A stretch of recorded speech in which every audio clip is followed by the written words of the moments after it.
இவ்வளோ சின்சியராக ஒரு படம் பார்த்து ரொம்ப நாள் ஆச்சு. முதல் பகுதி நான் எல்லாம் சிரிச்சு சிரிச்சு வயிறு வலிச்சது. செகண்ட் பகுதி வந்து ரொம்ப சிந்திக்க வச்சது. இந்த மாதிரி கேரக்டர்ஸை நம்ம சொசைட்டியில் நம்ம குடும்பத்தில் ஏதோ ஒரு இடத்துல எங்கேயாவது ஒரு டெய்லி பார்த்துட்டே தான் இருப்போம். நிறைய பேர்கிட்ட நானும் பேசியிருக்கேன், இந்த மாதிரி கதைலாம் வராதுரான்னு. பட் நானுமே அப்படி நம்பியிருக்கேன். என்னை முட்டாளாக்குனது வந்து இந்த படம். இப்படி ஒரு கதைலாம் எடுக்க முடியுமா அப்படிங்கிறது. இந்த திரைப்படத்துடைய கதை நாயகன் நம்ம எல்லாருடைய குடும்பத்திலையும் தெருக்கள்லையும் சம்டைம் நம்ம கண்ணாடியிலையும் பார்க்கக்கூடிய ஒரு கதாபாத்திரம் தான். ஒரு குடிகாரனுடைய வாழ்க்கையை எடுத்திருக்காங்க. எனக்கு வந்து இந்த ஸ்கிரிப்டை படமாக பார்க்கணுங்கிறதுல பெரிய பெரிய ஆசை உண்டு. இன்னைக்கு தான் ரொம்ப நாள் கழிச்சு அது நிறைவேறுச்சு. ஐ திங்க் இந்தியாவில் வேர்ல்டில் பண்ணப்பட்ட முதல் அடிக்ஷனை பற்றி ஒரு படம் நினைக்கிறேன். ஸோ இதை பார்த்த உடனே இந்த பேச்சை கேட்ட உடனே இது வந்து ஒரு ஆர்ட் ஃபிலிமா, ஒரு பேரலல் ஃபிலிமா அப்படிலாம் கிடையாது. இது வந்து ஹைலி என்டர்டெய்னிங் ஃபிலிம்.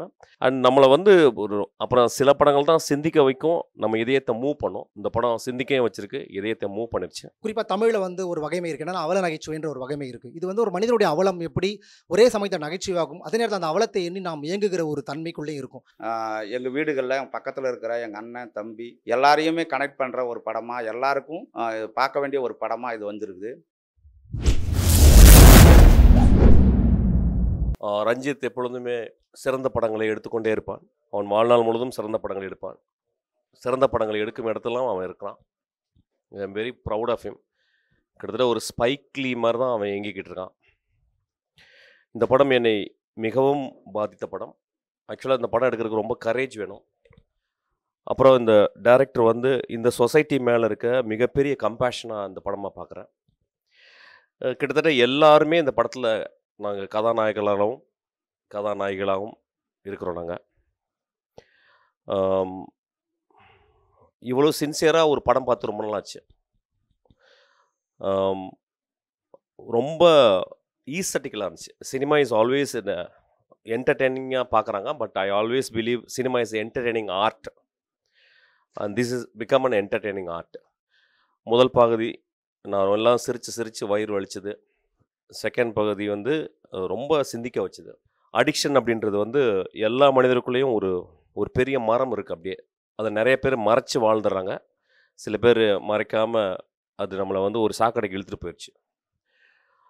ரொம்ப ரொம்ப இம்பார்ட்டண்டான படம் இது. வந்து எனக்கு தெரிஞ்ச அடிக்ஷனை பற்றி நிறைய லிட்ரேச்சர் வந்திருக்கு, particular American literature. I think இந்தியாவில் வேர்ல்டில் பண்ணப்பட்ட முதல் அடிக்ஷனை பற்றி ஒரு படம் நினைக்கிறேன். ஸோ இதை பார்த்த உடனே இந்த பேச்சை கேட்ட உடனே இது வந்து ஒரு ஆர்ட் ஃபிலிமா, ஒரு பேரலல் ஃபிலிமா அப்படிலாம் கிடையாது. இது வந்து ஹைலி என்டர்டெய்னிங் ஃபிலிம். அண்ட் நம்மளை வந்து ஒரு சில படங்கள் தான் சிந்திக்க வைக்கும், அப்புறம் சில படங்கள் தான் சிந்திக்க வைக்கும், நம்ம இதயத்தை மூவ் பண்ணும். இந்த படம் சிந்திக்கையும் வச்சுருக்கு, இதயத்தை மூவ் பண்ணிடுச்சு. இந்த படத்தில் நடித்தவங்களை பற்றி 2 கேரக்டர்ஸ் நான் சொல்லணும். ஒன்று வந்து அந்த கணவனாக நடித்த சோமசுந்தரம். ஐ திங்க் ஒரு வேர்ல்ட் கிளாஸ் ஆக்டிங் 2 பேரும். சோமசுந்தரம் ஒரு காலத்தில் நம்ம வந்து அண்ணாந்து பார்த்த நடிகர்கள் கமலஹாசன், சிவாஜி கணேசன் அப்படிலாம் பார்த்துருக்கோம்.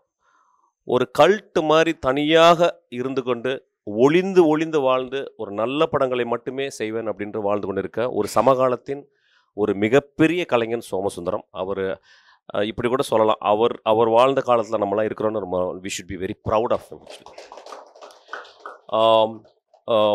அதாவது நான் இந்த படத்தை வந்து உலகத்தில் எங்கே போனாலும், உலகத்தில் ரொம்ப கஷ்டமான ஆக்டிங் ஒர்க் ஷாப்பில் சொல்கிறது ரொம்ப கஷ்டமான ஒரு இடம், எப்படி ஒரு மனிதன் குடிகாரனாக நடிப்பது அப்படின்னு. இந்த படத்தில் வந்து இந்த படத்தில் வந்து கேமரா விட்டு அவர் நடக்கும்போது ஒவ்வொரு நடையிலும் நான் குடிகாரனாக நான் பார்த்துருக்கிறேன். ஆக்சுவலி அவ்வளோ ஒரு பர்ஃபெக்டான ஒரு balance he has achieved. I don't know how he அவ்வளோ சின்சியரான ஒரு ஆக்டராக நான் பார்க்குறேன். ரொம்ப கிரேட் ஹியூமன் பீயிங் நினைக்கிறேன் அவர். இல்லாட்டினா எப்போயுமே அவர் ஆக்டிங் வந்து ஒன்லி ஒரு கிரேட் ஹியூமன் பீயிங்னால தான் அதை எக்ஸ்ப்ரெஸ் பண்ண முடியும். So Somasundaram has out surpassed everybody இந்த இடத்துல. I am very proud to see the spectacle. நான் படம் பார்க்கும்போது நான் சோமசுந்தரத்தை அப்படியே அண்ணாந்து பார்த்து கொண்டே இருந்தேன். ஐ எம் வெரி ப்ரவுட் தட் நான் அந்த படம் பார்த்தது. அதுக்கப்புறம் வந்து அவங்க மனைவியாக நடித்தவங்க பேர் என்ன, சஞ்சனா. நான் இந்தியா வந்து கிட்டத்தட்ட வந்து lower middle class and lower class தான் இந்தியா வந்து. அந்த லோவர் மிடில் கிளாஸ் லோ கிளாஸில் எல்லா பெண்களும் 99 விழுக்காடு கோத்ரூ பண்ணுற ஒரு விஷயத்தை அஞ்சனா பண்ணியிருக்காங்க. I think I don't know from where இந்த செட்டப் வந்து it gave her a different intelligence to come out something very deeper within. Actually ஒரு extraordinary performance. I'm shattered actually. More than moved, I was shattered. It's a very beautiful film. இதை பார்க்குறதுக்கு நம்ம இன்டெலிஜென்ஸை வளர்த்துக்கணும்.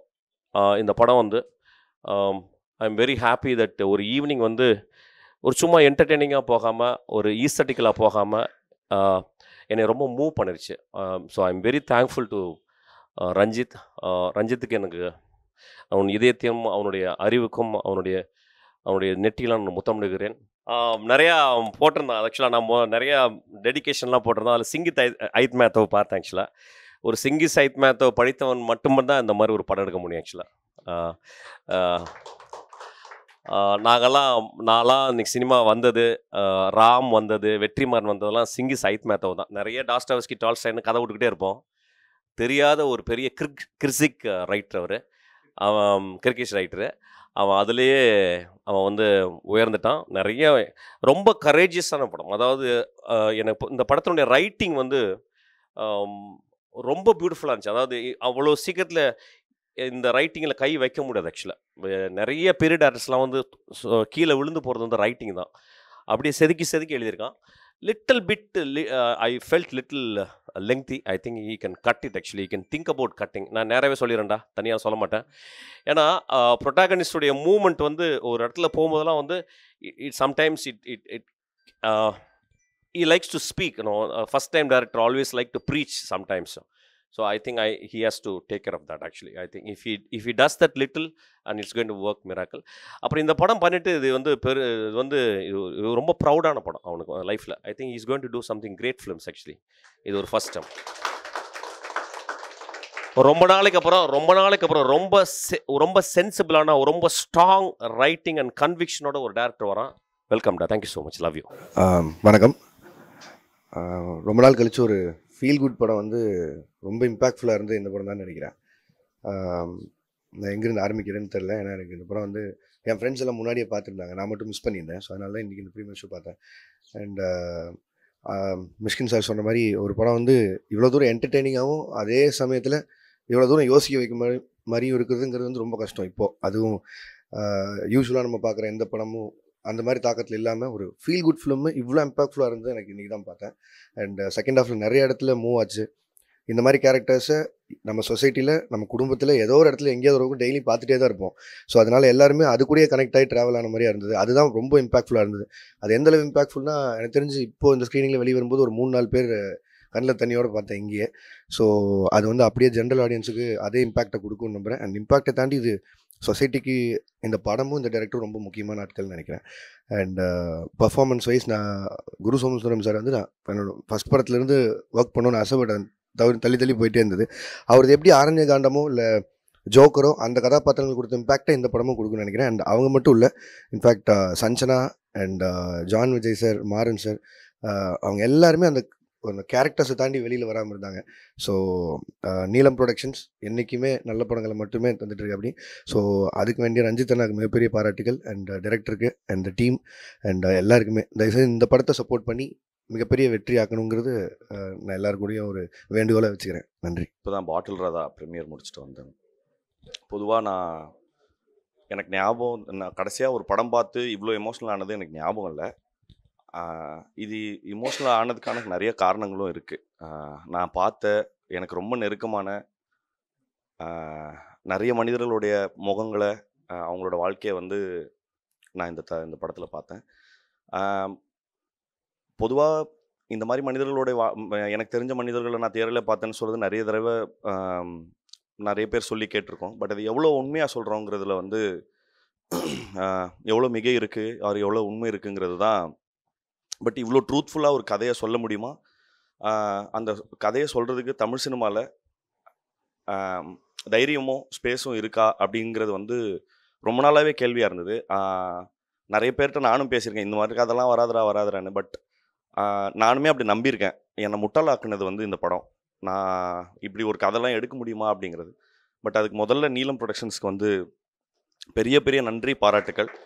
And இந்த கதையை இது வியாபார ரீதியாக வெற்றி ஆகுமா, இதுவாகுமா, இதில் என்டர்டெயின்மெண்ட் ஃபேக்டர்ஸ் என்ன இருக்குது, இது இதுவாகுமா, செல் ஆகுமா அப்படிங்கிற எந்த கேள்வியும் இல்லாமல் இந்த கதையோடைய ட்ரூத்தை மட்டும் நம்பி இதுக்காக நடித்த நடிகர்களும் சரி, சோமுண்ணா, அப்புறம் பாரி, சஞ்சனா, இவங்க எல்லாரும் அவங்களுடைய ஆக்சுவலாக பொதுவாக வந்து இந்த வாழ்ந்தாங்க கதாபாத்திரமே வாழ்ந்தாங்க அப்படிங்கிறது வந்து பெரிய மிகையாக இது சொல்லிகிட்டே இருப்பாங்க, அவங்க அதுவாகவே வாழ்ந்தாங்க. பட் ஆனால் எவ்வளோ இவங்கெல்லாம் இந்த மனிதர்களை பார்த்துருப்பாங்களா?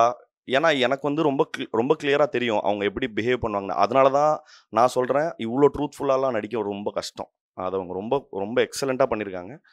அண்டு இந்த படத்தில் ஒர்க் பண்ண டெக்னீஷியன்ஸ் எல்லாருக்கும், முக்கியமாக 2 பேர் வந்து எனக்கு இந்த ஸ்கிரிப்ட் வந்து ரொம்ப முன்னாடியே தெரியும். அதனால் எனக்கு வந்து இந்த ஸ்கிரிப்டை படமாக பார்க்கணுங்கிறதுல பெரிய பெரிய ஆசை உண்டு. இன்றைக்கி தான் ரொம்ப நாள் கழிச்சு அது நிறைவேறுச்சு. 2 பேருக்கு நான் பெரிய நன்றியும் பாராட்டுகளும். ஒன்று தினகரண்ணா வந்து எப்போவுமே எனக்கு எப்பப்பெல்லாம் என் மேலே சந்தேகம் இருக்கும், நான் தினகரனாக்கு தான் ஃபோன் பண்ணேன், எனக்கு இப்படி இருக்கு, நான் என்னென்ன பண்ணுறது அப்படி சொல்லும்போது அவர் மட்டும்தான் எனக்கு காம் பண்ணியிருக்காரு. எனக்கு பெரிய கைடன்ஸாகவும் இருந்திருக்காரு. அண்ட் 2வது அதே மாதிரி இன்னொருத்தர் தான் ஷான் ரோல்டன். அவங்க 2 பேரோட ஒர்க் வந்து நான் இதை தாண்டி இது அவங்களோட ஃபர்ஸ்ட் ஸ்டெப், தினகரனாவோட ஃபர்ஸ்ட் ஸ்டெப்பாக இருக்கலாம். இதுக்கப்புறம் அவருக்கு என்ன சொல்கிறது, அவருக்கு இருக்கிற பொட்டென்ஷியலும் அண்ட் அவருக்கு இருக்கிற லைனப்ஸும் உண்மையாக தமிழ் சினிமாவுக்கு ரொம்ப முக்கியமான ஸ்டோரிஸை, ரொம்ப தமிழ் சினிமாவுக்கு தேவையான ஸ்டோரிஸை கொண்டு வந்து சேர்க்கும். அதுக்கு முதல் படி எடுத்து வச்சிருக்காரு. அவருக்கு என்னோட பாராட்டுகள், வாழ்த்துக்கள். அப்புறம் நான் ஏற்கனவே சொன்ன மாதிரி தான், பொதுவாக இந்த சினிமாவுக்கு வந்து ஒருத்தர் அந்த சினிமாவை நம்பினா மட்டும்தான், யார் வேணால் எழுதும்போது தினகரனா நம்பியிருக்கலாம், இல்லை நடிகர்களும் இந்த கதாபாத்திரம் வந்து ரொம்ப உண்மைத்தன்மையாக எழுதப்பட்டதுனால நம்பியிருக்கேன். பட் ஆனால் முதல்ல ஒரு ப்ரொடியூசர் நம்பினா தான் இந்த படம் வந்து நிஜமாவே ஃப்ளோருக்கே போகும். இந்த கதையின் மீது நம்பிக்கை வச்சதுக்காக நான் இது கொஞ்சம் மிக சொல்லலாம், ஆனால் இதான் உண்மை. நீலம் ப்ரொடக்ஷன்ஸில் எவ்வளோ சினிமாக்கள் வந்திருக்கலாம், ஆனால் இந்த படம் எனக்கு ரொம்ப ரொம்ப ரொம்ப ஸ்பெஷல். ஏன்னா இதில் இருந்த உண்மையாக இது பேசப்பட்டிருக்கிற விஷயமும் எல்லாமே வந்து பெரிய சமூக அக்கறைகள் உள்ளடக்கிய படங்கள் தான். பட் இந்த படம் வந்து நான் பயங்கரமாக தேவைப்படுற படமாக நான் நினைக்கிறேன். யூட்டிலிட்டி இப்போ சொசைட்டிக்கு ரொம்ப தேவையான ரொம்ப முக்கியமான விஷயத்தை பேசுனதுக்காகவும், அதை எந்த சமரசமும் இல்லாமல் பேசுனதுக்காகவும், அதுக்கு ஸ்பேஸ் கொடுத்த ரஞ்சிதானாக்கு ரொம்ப நன்றி. தேங்க்யூ. இப்போ தான் பாட்டில் ராஜா திரைப்படம் பார்த்துட்டு இப்போ தான் வெளியில் வந்தேன். பொதுவாகவே ஒரு கலை என்பது என்ன பண்ணும் அப்படின்னா, ஒரு மனிதனுடைய மேன்மையும் கீழ்மையும் உண்மைக்கு எந்த அளவுக்கு நெருக்கமாக கொண்டு வருதோ அதுதான் உண்மையான கலைன்னு நம்ம பேசுவோம். ஸோ அந்த வகையில் இந்த திரைப்படம் வந்து இந்த திரைப்படத்தினுடைய கதைநாயகன் நம்ம எல்லாருடைய குடும்பத்திலையும், தெருக்கள்லையும், சம்டைம் நம்ம கண்ணாடியிலையும் பார்க்கக்கூடிய ஒரு கதாபாத்திரம் தான். ஒரு குடிகாரனுடைய வாழ்க்கையை எடுத்திருக்காங்க. அந்த வாழ்க்கை எடுக்கும்போது அந்த மனிதன் வந்து வாழ்க்கையில் எப்படிலாம் குடிக்க ஆரம்பிக்கிறான், அவனால் குடியை ஏன் விட முடியல, அப்புறம் குடியை ஏன் விடுறான்னு சொல்லிட்டு ஒரு மனிதனுடைய வாழ்வினுடைய ஒட்டுமொத்த சாரத்தையும் ஒரு கலைபூர்வமாகவும் அதே நேரத்தில் ரொம்ப பொழுதுபோக்காகவும் சொல்லியிருக்காங்க. குறிப்பாக தமிழில் வந்து ஒரு வகைமை இருக்குது, என்னன்னா அவல நகைச்சுவைன்ற ஒரு வகைமை இருக்குது. இது வந்து ஒரு மனிதனுடைய அவலம் எப்படி ஒரே சமயத்தில் நகைச்சுவையாகும், அதே நேரத்தில் அந்த அவலத்தை எண்ணி நாம் இயங்குகிற ஒரு தன்மைக்குள்ளே இருக்கும்.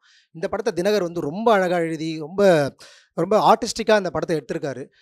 இந்த கதையை எழுதும் பொழுது வந்து பொதுவாகவே தமிழ் சினிமாவில் இல்லை நடிப்புக்குள்ளே வந்து என்னென்னா ஒரு குடிச்சிட்டு நடிக்கிறது, அதுக்கப்புறம் வந்து பார்த்திங்கன்னா ஒரு யதார்த்தமான மனநிலையிலேருந்து விலகி நடிக்கிற கதாபாத்திரம் ரொம்ப ரொம்ப கஷ்டம். அதை வந்து குரு சோமசுந்தரம் வந்து ரொம்ப ரொம்ப நிறைய காட்சிகள் ரொம்ப நுவான்சஸாக பண்ணியிருந்தார். குட்டி பொதுவாக நடிப்பில் வந்து உடல் மொழி ரொம்ப முக்கியம்னு சொல்லுவாங்க. ஒரு கதாபாத்திரமாக நீ நடிக்கும்போது அந்த உடல் மொழி எந்த அளவுக்கு அதுக்கு இணையாக இருக்குதுன்னு சொல்லிட்டு ரொம்ப பிரமாதமாக நடிச்சிருந்தாங்க. குரு சோமசுந்தரமாக இருக்கட்டும், சஞ்சனா அவங்க வந்து she hold the character.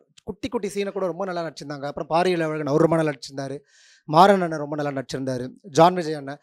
So character ரொம்ப அழகாக எழுதப்பட்டு அந்த லைஃப்பை வந்து ஒரு திரைக்கதை என்ன பண்ணோன்னா நம்மளை எம்பத்தி பண்ண வைக்கும். ஐயோ நம்மளும் அந்த கதாபாத்திரமாக மாறும். ஸோ தமிழில் இப்படி குடுகாரனை முழுக்க அவர்களை மையப்படுத்தி எழுதப்பட்ட திரைப்படம் வரவே இல்லை. ஸோ நீங்கள் எல்லோரும் இந்த படத்தை திரையரங்கில் போய் பார்க்கணும். நிச்சயம் நீங்கள் பார்க்குறது மட்டும் இல்லாமல் கண்டிப்பாக நீங்கள் உங்கள் குடும்பத்தில் இருக்கிற யாராவது ஒருத்தவங்க பார்க்க வைப்பீங்க, இல்லை நீங்கள் உங்களை அந்த திரையில் பார்ப்பீங்க. ரொம்ப அழகாக டீமாக வந்து ஒர்க் பண்ணியிருக்காங்க. குறிப்பாக தினகரோட சேர்ந்து இந்த படத்தை வந்து ஒளிப்பதிவு செய்த ரூபேஷ் வந்து சென்னையினுடைய ஒரு புறநகரத்துடைய ஒரு நிலப்பரப்பை ரொம்ப யதார்த்தமாகவும் ரொம்ப அழகாகவும் காமிச்சிருக்காரு. இந்த திரைப்படம் நம்மளை நிறைய அழ வைக்கும், நிறைய சிரிக்க வைக்கும், நிறைய யோசிக்க வைக்கும். படம் பிடிச்சி முடிய வரும்போது நம்ம லைஃப்பில் நம்ம ஏதோ ஒரு வகையில் நம்மை சார்ந்தவர்களை அல்லது நம்மை திரும்ப விசாரணை செய்யக்கூடிய ஒரு மிகப்பெரிய கலைப்படைப்பை படைத்த தினகரன் அண்ட் படக்குழுவினருக்கு என்னுடைய மனமார்ந்த வாழ்த்துக்களை தெரிவித்துக் கொள்கிறேன். நன்றி. இதுதான் நான் பார்த்த குடும்ப படம்னு நினைக்கிறேன். ஏன்னா மனிதர்களற்ற இடம் பேர் நாடுன்னு குறிக்க முடியாது. ஆனால் இந்தியாவில் ஏறக்குறைய ஆண்களில் பாதிக்கு பாதி குடிகாரர்களாக இருக்கிறாங்க. இன்றைக்கி மனித இனத்தினுடைய உழைப்பும் அவங்களுடைய அறிவும் வந்து அடுத்த தலைமுறைக்கு பயன்படாமல் குறிப்பாக தன்னுடைய குழந்தைக்கும் குடும்பத்துக்கு கூட பயன்பட முடியாமல் சீரழிந்து போகிறதை பற்றி எந்த விதமான கவலையும் பற்று இன்றைக்கி இருக்கிற சூழலில் குடியினுடைய கொடூரத்தை வந்து மிக தத்ரூபமாக படம் பிடிச்சிருக்கிற ஒரு படமாக நான் அதை பார்க்குறேன். நான் அது வந்து 6 மாதத்துக்கு முன்னே அந்த படம் பார்த்தேன். இன்றைக்கும் அந்த படம் பார்த்தேன். ரொம்ப எமோஷ்னலாக எங்கள் வீடுகளில் என் பக்கத்தில் இருக்கிற எங்கள் அண்ணன், தம்பி எல்லாரையுமே கனெக்ட் பண்ணுற ஒரு படமாக, எல்லாருக்கும் பார்க்க வேண்டிய ஒரு படமாக இது வந்துருக்குது. இது வந்து எங்கள் டீம்லேருந்து தோழர் தினகரன் வந்து இந்த படத்து மூலமாக திரைப்பட இயக்குனராக வராரு. ரொம்ப முற்போக்காக யோசிக்கிற ஒரு ஆள். குடிக்கிற பழக்கமே இல்லாமல் குடிகாரர்களை பற்றியான, குடும்பங்கள் சிதைவதை பற்றியான மிக முக்கியமான பதிவாக அந்த படம் பண்ணியிருக்கிறாரு. கண்டிப்பாக இதை எல்லாரும் நீங்கள் பார்க்கணும். இந்த படத்தை நடித்த டெக்னீஷியன் மற்றும் எல்லாரும் நடிகர்கள் எல்லாருக்கும் வாழ்த்துக்கள். ரொம்ப நன்றி.